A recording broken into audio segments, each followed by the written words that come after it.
Welcome to S P smart hybrid schooling system. बच्चे, अब हम लोग नेक्स्ट क्वेश्चन नंबर 76 देख रहे हैं, फुल टेस्ट 7 का। तो क्वेश्चन है हमारे पास, which one of the following statements is correct about the equilibrium constant. ठीक है, पढ़ते हैं।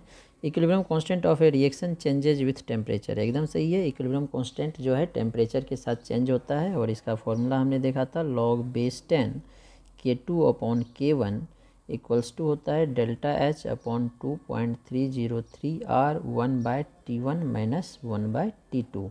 तो टेम्परेचर चेंज करेंगे तो के की वैल्यू चेंज हो जाती है। T1 टेम्परेचर पे K1 है, T2 पे K2 है, इक्विलिब्रियम कांस्टेंट। तो ये इसका फर्स्ट ऑप्शन करेक्ट होगा।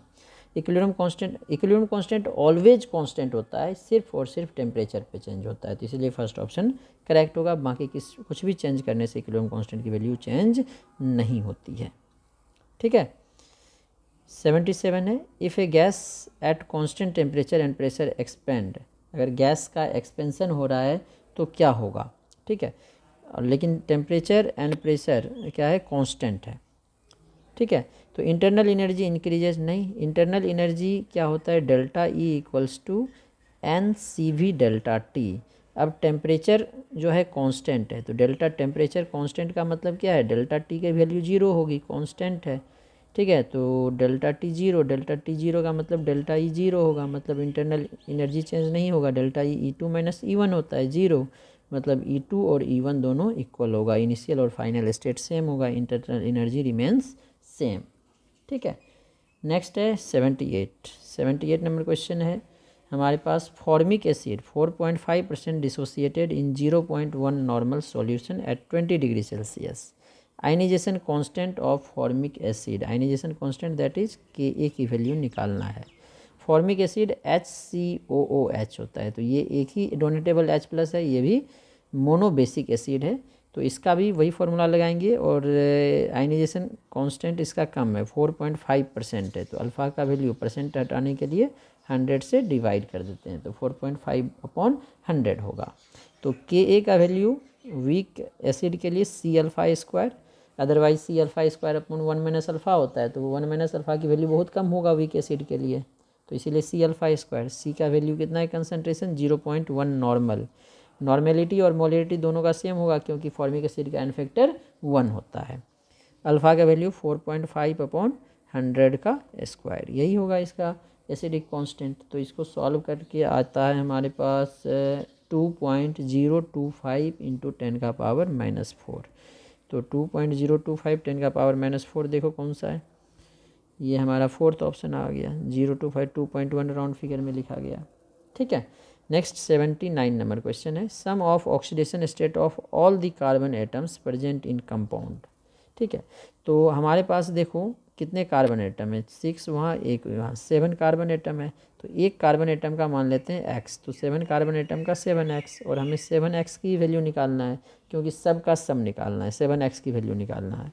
हाइड्रोजन 6 है, तो एक हाइड्रोजन का +1, 6 का +6, एक ऑक्सीजन है, ऑक्सीजन का -2 इक्वल्स टू 0, तो 7x + 4 इक्वल्स टू 0, तो 7x की वैल्यू -4। हमें सम पूछा है, अगर एक एटम का पूछता तो -4/7 होता है ये, लेकिन हमें सम ऑफ ऑक्सीडेशन नंबर पूछा है, इसलिए 7x की वैल्यू निकालेंगे, जो कि -4 आएगा। ठीक है, नेक्स्ट क्वेश्चन नंबर 80। ठीक है, vapour pressure of pure a का वेपर प्रेशर 70 mmHg है 25 डिग्री पे। It forms an ideal solution. Ideal solution बनाने का मतलब है इसमें रॉल्स लॉ एप्लीकेबल होगा with b, in which mole fraction of a 0.8 है। Vapour pressure of solution is 84, 25 पे ही है, मतलब 25 टेम्परेचर कांस्टेंट है। The vapour pressure of pure b, तो इसमें रॉल्स लॉ हम लोग इजीली अप्लाई कर सकते हैं। तो रॉल्स लॉ के अकॉर्डिंग प्रेशर क्या होता है, PA0XA + PB0XB। तो टोटल वेपर प्रेशर 84 mmHg दिया हुआ है। PA0 ए प्योर ए का वेपर प्रेशर ऑफ प्योर ए 70 है। XA ए का मोल फ्रैक्शन 0.8 दिया है, ए का 0.8 है, तो बाइनरी सॉल्यूशन में मोल फ्रैक्शन का सम क्या होता है, 1, तो XA की वैल्यू 0.8 है, तो XB की वैल्यू क्या हो जाएगी यहाँ से, 1 - 0.8 दैट इज़ 0.2। PB0 की वैल्यू हमें निकालना है, XB की वैल्यू हम लोग 0.2 पुट कर देंगे, तो ये क्या हो गया 84, 70, 8 7 56 56 हो जाएगा, plus P B not into क्या हो जाएगा हमारे पास 0.2 8 हाँ, तो ये इधर आ जाएगा 84 माइनस 56 पी बी नॉट 0.2, यहाँ से पी बी नॉट की वैल्यू निकालेंगे 6 और 28 equals to P B not into 0.2। तो यहाँ से पी बी नॉट की वैल्यू आ जाएगी 28/0.2, पॉइंट हटाएंगे तो ऊपर 10, 2 से 14, 28, 14 into 10 140 mmHg।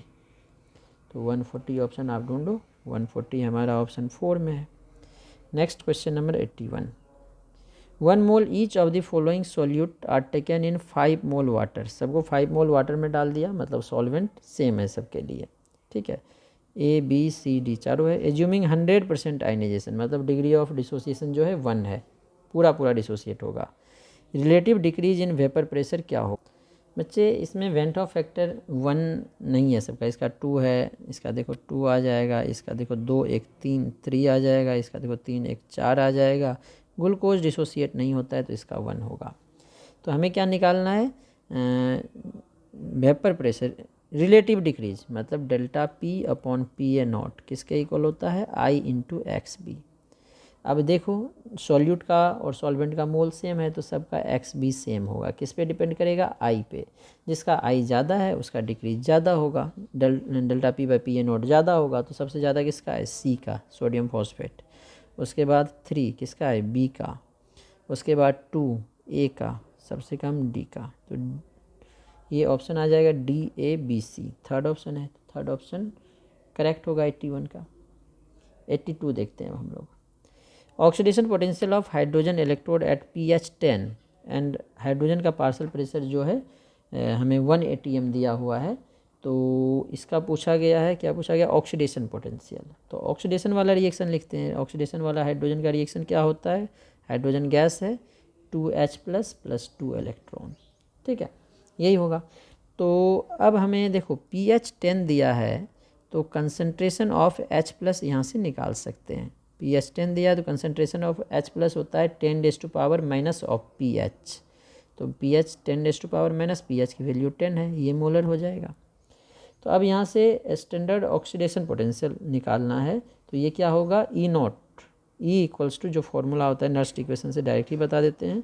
E equals to क्या होगा, अब ये ऑक्सीडेशन है तो ऑक्सीडेशन पोटेंशियल ही निकालने हैं। ई नॉट माइनस 0.059, 1 भी ले सकते थे लेकिन हमारा देखो 59 में ही है इसलिए 1 छोड़ दिया, बाय एन की वैल्यू यहाँ पे 2 इलेक्ट्रॉन ट्रांसफर हो रहा है 2 log base 10 product upon reactant, product में H प्लस का कंसनट्रेशन 10 का पावर -10 का स्क्वायर अपॉन H2 गैस है तो इसका प्रेशर लेंगे जो 1 atm दिया है, ठीक है। तो E की वैल्यू क्या हो जाएगी, हाइड्रोजन का स्टैंडर्ड ऑक्सीडेशन पोटेंशियल और रिडक्शन पोटेंशियल दोनों जीरो होता है, 0 माइनस 0.059/2 लॉग बेस 10 का पावर -20 हो गया, ठीक है। तो ये क्या हो गया, 0 माइनस तो माइनस ही आ जाएगा, 0.059/2 लॉग m का पावर n क्या होगा, n लॉग m -20 इधर आ जाएगा, लॉग 10 की वैल्यू 1, तो माइनस माइनस प्लस हो जाएगा, ये आ जाएगा 0.059/2 इंटू 20, 2 से कैंसिल होगा 10 से मल्टीप्लाई करो 0.59 वोल्ट। तो 0.59 वोल्ट हमारा ऑप्शन है थर्ड, तो थर्ड ऑप्शन हमारा करेक्ट होगा 82 में। Next 83 number question. 83 number question में हमारे पास जो है रिएक्शन दिया हुआ है, फॉर द रिएक्शन गिवन है इसमें ये सारे डाटा। तो K1 K2 एंड K3 का रिलेशन हमें पूछा गया। तो सबसे पहले हम लोग इसके लिए रेट ऑफ रिएक्शन लिख लेते हैं। रेट ऑफ रिएक्शन क्या होगा, -dN2O5/dt equals two plus, product है तो प्लस, 2 है तो 1/2 dNO2/dt इक्वल्स टू प्लस 1/1/2 2 आ जाएगा DO2/dt। अब वैल्यू हमें दिया हुआ है, पुट कर लेते हैं, नीचे लिखता हूँ मैं, R इक्वल्स टू क्या हो जाएगा बच्चे, रेट इक्वल्स टू -dN2O5/dt, इसकी वैल्यू क्या दिया हुआ है, K1N2O5 इक्वल्स टू, ठीक है, प्लस हाफ dNO2/dt का वैल्यू क्या दिया है, K2 प्लस हाफ K2N2O5, ठीक है, इक्वल्स टू 2 है, प्लस में ही है। DO2/dt का वैल्यू दिया है K3N2O5, ठीक है। तो देखो सब में N2O5 है तो इसको हटा दें तो क्या हो जाएगा, K1 equals to half K2 equals to 2K3, ठीक है। हमें हाफ सबसे हटाना है तो 2 को सबसे मल्टीप्लाई कर दो, 2K1, ठीक है ना। क्या आ जाएगा हमारे पास, 2K1 इक्वल्स टू, यहाँ पे 2 से मल्टीप्लाई करेंगे तो K2, 2 से मल्टीप्लाई करेंगे 4K3।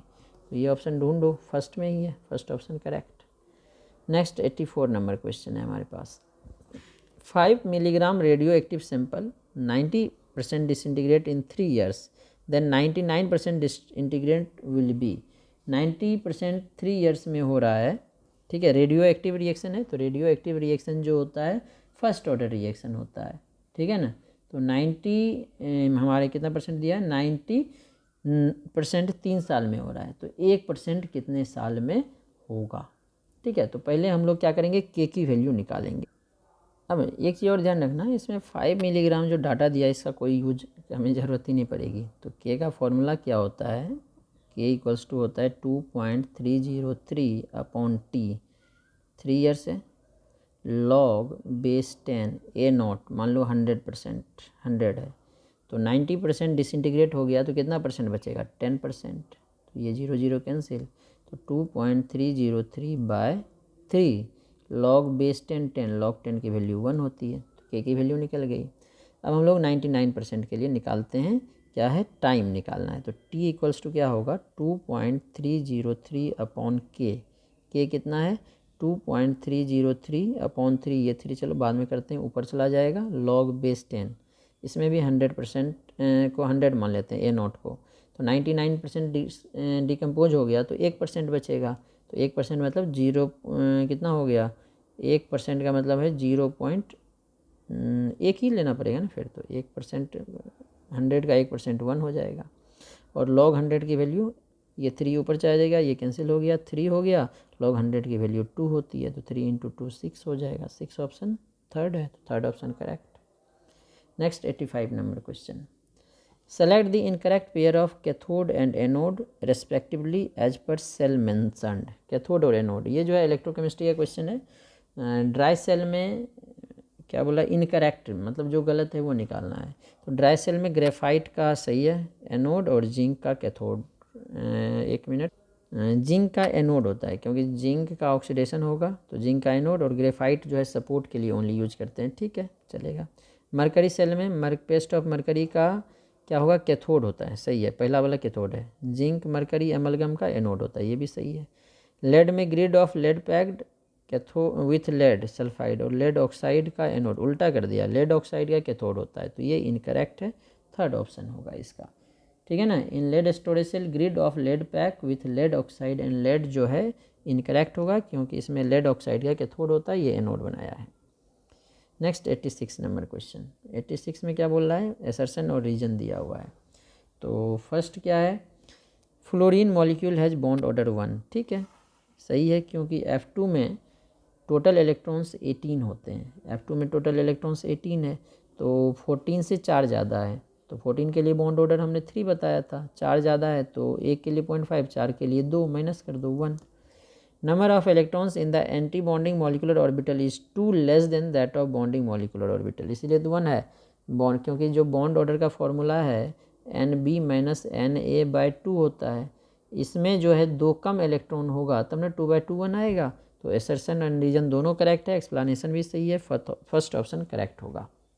नेक्स्ट 87 है, correct formula of borax. Borax वैसे हम लोग मॉलिकुलर फार्मूला लिखते हैं Na2B4O7.10H2O, ये मॉलिकुलर फार्मूला है, लेकिन जो इसको कॉम्प्लेक्स के फॉर्म में लिखते हैं उसमें होता है Na2 आयनाइजेशन स्फीयर में B4O5OH(8 वाटर, ठीक है, इसी को हम लोग इस फॉर्म में 10 वाटर लिखते हैं, तो 8 वाटर वाला देखो एक ही ऑप्शन है, थर्ड, ये हमारा करेक्ट होगा। नेक्स्ट क्वेश्चन हम लोग लेते हैं अब 87 के बाद 88। देखो 88 नंबर क्वेश्चन जो है मॉलिकुलर ऑर्बिटल थ्योरी का है। क्वेश्चन में पूछा गया which is the characteristics of oxygen molecule. तो बच्चे ऑक्सीजन मॉलिक्यूल हमने कई बार निकाला है, पैरामैग्नेटिक होता है क्योंकि इसमें 2 अनपेयर्ड इलेक्ट्रॉन होते हैं। तो डायमैग्नेटिक तो होगा ही नहीं, पैरामैग्नेटिक विथ 2 अनपेयर्ड इलेक्ट्रॉन सही है। पैरामैग्नेटिक अगर अनपेयर्ड नहीं होगा तो पैरामैग्नेटिक कहाँ से होगा, तो इसका थर्ड ऑप्शन करेक्ट होगा 88 का। 89 देखो क्या है, in which of the following complex there is an outer orbital hybridization. Outer orbital मतलब ND पार्टिसिपेट करेगा, ठीक है। तो पहले देखते हैं एक करके, Zn2+ है, तो Zn2+ जिंक क्या होता है 3d10 4s2, 2 निकल जाएगा तो 3d10, 3d कम्प्लीटली फिल्ड है, तो इसमें कौन पार्टिसिपेट करेगा 6 है, तो 4s का एक ऑर्बिटल, 4p का 3 ऑर्बिटल, तो 3 + 1 4 ही हो जाएगा, तो 4d के हमें 2 ऑर्बिटल लेना पड़ेगा, ठीक है। तो sp3d2 आउटर ऑर्बिटल कॉम्प्लेक्स हो गया क्योंकि NsNp के साथ Nd पार्टिसिपेट कर रहा है, फर्स्ट ऑप्शन करेक्ट होगा। अब नेक्स्ट क्वेश्चन नंबर 90 लेते हैं।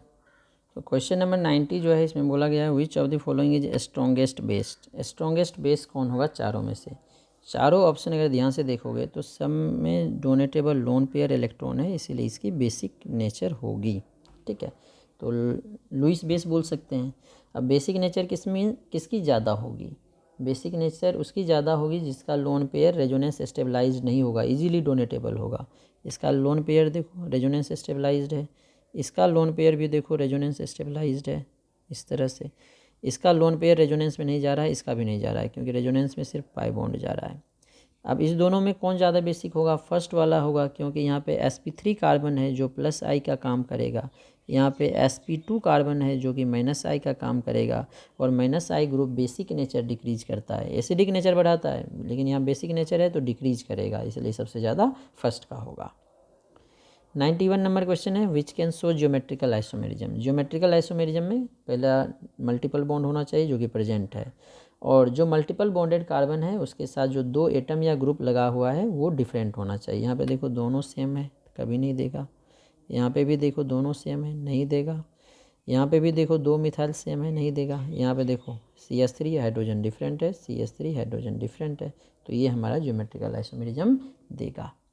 अब नेक्स्ट 92 नंबर क्वेश्चन, बच्चे ये हेलो अल्केन का क्वेश्चन है, इसमें रीएजेंट पूछा गया है, ये आपको हाइड्रोकार्बन चैप्टर में भी मिल जाएगा, NCERT का डायरेक्ट क्वेश्चन है। आइडेंटिफाई कैटलिस्ट X, तो ये देखो हेलो अल्केन को रिड्यूस करके अल्केन बना रहा है, तो ये हम लोग क्या लेते हैं जिंक कॉपर कपल अल्कोहल के साथ, तो इसका डायरेक्ट फोर्थ ऑप्शन हो जाएगा 92 का 4। अब नेक्स्ट 93 नंबर क्वेश्चन देखते हैं। अब यहाँ पे देखो जो क्वेश्चन है हमारा फिनॉल चैप्टर का है, major product of the following reaction is, bromine excess में लिया, ब्रोमीन वाटर के साथ रिएक्शन करने का मतलब हो गया इसका, तो OH जो है +M ग्रुप है, तो फिनॉल में जो OH है वो 2,4,6 ट्राइब्रोमोफिनॉल बनाता है, और इसमें देखो 4 जो पोजीशन है ये ऑक्यूपाइड है तो 2,4 होना चाहिए, लेकिन SO3H जो है ये बेटर लिविंग ग्रुप है, बेटर लिविंग ग्रुप होने के कारण ये इजीली यहाँ से रिमूव हो जाएगा, और यहाँ तो ब्रोमीन आएगा ही आएगा, इसके साथ यहाँ भी आ जाएगा, तो इसका जो प्रोडक्ट होगा 2,4,6 ट्राइब्रोमोफिनॉल हो जाएगा। OH यहाँ रहेगा, एक ब्रोमीन यहाँ, एक ब्रोमीन यहाँ, एक ब्रोमीन यहाँ आ जाएगा, तो ये वाला ऑप्शन देखो थर्ड है, तो इसका थर्ड ऑप्शन करेक्ट होगा, ठीक है। अब नेक्स्ट 94 नंबर क्वेश्चन, जो 94 नंबर क्वेश्चन है ये डायरेक्ट आपको नेम्ड रिएक्शन है, एल्डिहाइड और कीटोन का रिडक्शन पूछ रहा है into hydrocarbon using zinc amalgam and concentrated HCl। Zinc amalgam और कंसनट्रेटेड HCl से एल्डिहाइड और कीटोन को रिएक्शन करते हैं तो कोरस्पॉन्डिंग अल्केन बनता है, इस रिएक्शन को हम लोग बोलते हैं क्लेमेंसन रिडक्शन, और अगर इसमें हाइड्राजीन और KOH यूज करते तो इसको हम लोग बोलते हैं वोल्फ किस्नर रिडक्शन, तो इसका आंसर क्लेमेंसन रिडक्शन होगा जो कि फोर्थ ऑप्शन है, तो फोर्थ ऑप्शन करेक्ट होगा। नेक्स्ट क्वेश्चन नंबर 5 देखो, तो ये जो है आपको हेलो अल्केन का भी बोल सकते हो, क्लोरोपिक्रीन। क्लोरोपिक्रीन क्या होता है, कार्बन के साथ एक NO2 होता है और Cl होता है, इसका यूज हम लोग टीयर गैस की तरह भी करते हैं, जो क्लोरोपिक्रीन है ना इसी का यूज हम लोग टीयर गैस की तरह भी कर सकते हैं। ये हम लोग बनाते कैसे हैं, जो क्लोरोफॉर्म है CHCl3, ये क्लोरोफॉर्म है, इसका नाइट्रिक एसिड के साथ रिएक्शन करके बनाते हैं, तो क्लोरोपिक्रीन और वाटर एलिमिनेट हो जाता है। नाइट्रिक एसिड लिख सकते हो आप, एक OH अलग कर दो O2, ये NO2 इसके साथ आ गया, 3 क्लोरीन H और OH, ये वाटर बनाता है, तो नाइट्रिक एसिड क्लोरोफॉर्म के साथ रिएक्शन करता है, तो ये वाला ऑप्शन देखो सेकंड है, तो सेकंड ऑप्शन करेक्ट होगा। नेक्स्ट 96 नंबर क्वेश्चन है, the radius of second Bohr orbit of hydrogen atom, ठीक है, नैनोमीटर में। तो रेडियस nth ऑर्बिट का क्या होता है 0.529 इंटू n²/z एंगस्ट्रॉम में होता है, ठीक है, नैनोमीटर में निकाल लेंगे। 0.529 सेकेंड क्या पूछ रहे हैं, radius of second Bohr orbit, 2 का स्क्वायर 4 हो जाएगा, Z1 है, ये एंगस्ट्रॉम में होगा। तो 4 हो गया ना, 2 का स्क्वायर, 4 9 जा 36 हो गया, 4 9 36, 3 4 2 8 3 11, 1 4 5 20 21, तो 2.116 एंगस्ट्रॉम है। तो एंगस्ट्रॉम होता है 10⁻⁻10 मीटर, और ये एंगस्ट्रॉम होता है, और नैनोमीटर होता है -9। तो -9 मीटर में कन्वर्ट करना है तो इसको 10 से डिवाइड करना पड़ेगा, तो 0.2116 नैनोमीटर आ जाएगा। तो 0.2116 हमारा थर्ड ऑप्शन है, तो थर्ड ऑप्शन करेक्ट होगा। अब नेक्स्ट 97 नंबर क्वेश्चन। वैसे तो जो ये 97 नंबर क्वेश्चन है ये अब सिलेबस से डिलीट हो गया है, क्योंकि ये स्टेट्स ऑफ मैटर चैप्टर का, ये केमिस्ट्री में डिलीट हो गया, फिजिक्स में है। तो काइनेटिक एनर्जी का फॉर्मूला अगर 1 मोल का निकालें तो 3/2 RT होता है, ठीक है। तो हमारे पास 8 ग्राम मीथेन है, तो number of moles of methane क्या हो जाएगा, 8 अपॉन मोलर मास मीथेन का 16, तो 8/16 हाफ मोल हो गया। तो काइनेटिक एनर्जी 1 मोल का इतना है, तो हाफ मोल का क्या होगा काइनेटिक एनर्जी, हाफ मोल का हमें निकालना है, तो इसको हाफ से मल्टीप्लाई कर देंगे, 1/2 3/2 RT, तो 3/4 RT। अब जूल में निकालना है, तो 3/4 R की वैल्यू जूल में 8.314 होता है, टेम्परेचर केल्विन में 27 डिग्री सेल्सियस 300 केल्विन होगा, ठीक है। तो ये आ जाएगा जूल में। अब इसको अगर हम लोग मल्टीप्लाई करें तो ये आ रहा है 1870.65 जूल, जो कि थर्ड ऑप्शन है, ठीक है। 98 नंबर है, which is an extensive property. Extensive मतलब नॉन एडिटिव प्रॉपर्टी, इसमें किसे ऐड नहीं कर सकते हैं। टेम्परेचर एडिटिव है, जो गिब्स फ्री एनर्जी है, सॉरी उल्टा बोल दिया, टेम्परेचर जो है इंटेंसिव है, क्योंकि टेम्परेचर को हम लोग ऐड नहीं कर सकते हैं। फॉर एग्जांपल मान लो इस रूम का टेम्परेचर 25 है, दूसरे रूम का 25 है, अगर बीच से दीवार हट गया तो 25 ही टेम्परेचर रहेगा, तो ये इंटेंसिव है, नहीं आएगा। केमिकल पोटेंशियल भी ऐड नहीं होता है। गिव्स फ्री एनर्जी ये ऐड सब्ट्रैक्ट होता है, इसीलिए डेल्टा जी हम लोग निकालते हैं, तो इसका ऑप्शन थर्ड करेक्ट होगा। अब नेक्स्ट 99 क्वेश्चन देखते हैं। तो देखो ये क्वेश्चन इक्विलिब्रियम का है, विच of the following values of equilibrium constant predict almost completion of reaction. तो कंप्लीशन ऑफ रिएक्शन मतलब रिएक्शन फास्ट भी बोल सकते हो, तो जिसका इक्विलिब्रियम कांस्टेंट सबसे ज़्यादा होगा वो सबसे फास्ट होगा, तो सबसे ज़्यादा 10⁻⁴ है, फोर्थ ऑप्शन करेक्ट। अब next last question, question number 100 देखते हैं। तो देखो ये अच्छा क्वेश्चन है, इलेक्ट्रोलाइसिस का ही हो गया एक तरह से। What volume of gases at STP will evolve if 1 litre 0.01 molar solution of sulphuric acid is electrolysed. तो मोलरिटी और वॉल्यूम दिया है, तो नंबर ऑफ मोल्स निकाल लेंगे सल्फ्यूरिक एसिड का। क्या होगा, मोलरिटी 0.01 इंटू वॉल्यूम, लीटर में ही है, इतना मोल हो गया, तो 0.01 मोल, ठीक है। अब सल्फ्यूरिक एसिड का इलेक्ट्रोलाइसिस करते हैं, तो एनोड पे बनता है हमारा ऑक्सीजन, क्योंकि डाइल्यूट सल्फ्यूरिक एसिड का मतलब क्या है, इसमें वाटर भी होगा। तो एनोड पे बनता है ऑक्सीजन और कैथोड पे बनता है हाइड्रोजन, दोनों गैस है, तो दोनों का वॉल्यूम हमें निकालना पड़ेगा, ठीक है। तो अब सल्फ्यूरिक एसिड से H+ आएगा, तो H+ कितना आएगा, सल्फ्यूरिक एसिड डिसोसिएट होता है पूरा कैसे डिसोसिएट होगा, 2H+ और SO4 2- में, तो एक सल्फ्यूरिक एसिड 2H+ देगा, तो 0.01 से कितना बनेगा 0.02 मोल, ठीक है। अब कैथोड पे रिएक्शन क्या होगा, जो H+ है 2H+ इलेक्ट्रॉन गेन करके हाइड्रोजन बनाता है, ठीक है। तो 2H+ से 1 मोल हाइड्रोजन, तो 0.02 मोल H+ से कितना बनेगा 0.01 मोल हाइड्रोजन। अब हाइड्रोजन के मोल निकल गए, हाइड्रोजन हमारा मिलेगा कैथोड पे, एनोड पे ऑक्सीजन का भी मोल निकालना पड़ेगा। अब हाइड्रोजन का वॉल्यूम, चलो मोल ऐड करके वॉल्यूम एक ही बार निकाल लेंगे, किस पे निकालना है वॉल्यूम, STP पे, तो लीटर में 22.4 से मल्टीप्लाई कर देंगे, और मिलीलीटर में निकालना है तो 22,400 से मल्टीप्लाई कर देंगे, ठीक है। तो ये 0.01 मोल हो गया। तो एनोड और कैथोड पे जो सब्सटेंस डिपॉजिट होता है सबका ग्राम इक्विवेलेंट बराबर होता है। तो gram equivalent of hydrogen equal होगा ग्राम इक्विवेलेंट ऑफ ऑक्सीजन के। तो ग्राम इक्विवेलेंट क्या होगा, मोल इंटू एन फैक्टर। तो हाइड्रोजन का मोल हमें निकल गया 0.01 और एन फैक्टर हाइड्रोजन का 2, तो इसका मोल हमें निकालना है, इसका एन फैक्टर 4। तो यहाँ से मोल ऑफ ऑक्सीजन, ये जो है मोल ऑफ ऑक्सीजन है, क्या होगा 0.01 इंटू 2/4। तो 2 जा 4, 2 से डिवाइड कर दोगे तो 0.005 मोल आ जाएगा।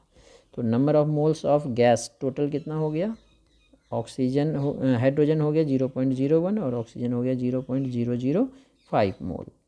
ठीक है, तो टोटल हो गया 0.015 मोल।